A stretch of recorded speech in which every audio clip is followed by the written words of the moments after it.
بسم اللہ الرحمن الرحیم۔ شروع اللہ کے نام سے جو بڑا مہربان نہایت رحم کرنے والا ہے۔ حذیفہ بن اسد سے روایت ہے کہ رسول اللہ صلی اللہ علیہ وسلم ایک بالا خانے میں تشریف فرما تھے اور ہم نیچے بیٹھے تھے۔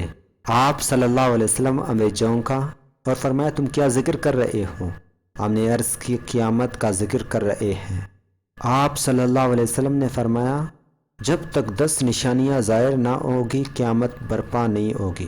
نمبر 1 مشرق میں زمین کا دھنسنا، نمبر 2 مغرب میں زمین کا دھنسنا، نمبر 3 جزیرہ عرب میں زمین کا دھنسنا، نمبر 4 اور دیوا، نمبر 5 اور دجال کا آنا، نمبر 6 زمین کا جانور، زمین پر ایک جانور اترے گا، نمبر 7 یاجوج ماجوج، نمبر 8 مغرب سے آفتاب کا نکلنا، نمبر 9 ایک آگ کا جو عدن کے کنارے سے نکلے گی اور لوگوں کو آنکھ کر لے جائے گی، نمبر 10 عیسیٰ بن مریم علیہ السلام کا نزول ہونا،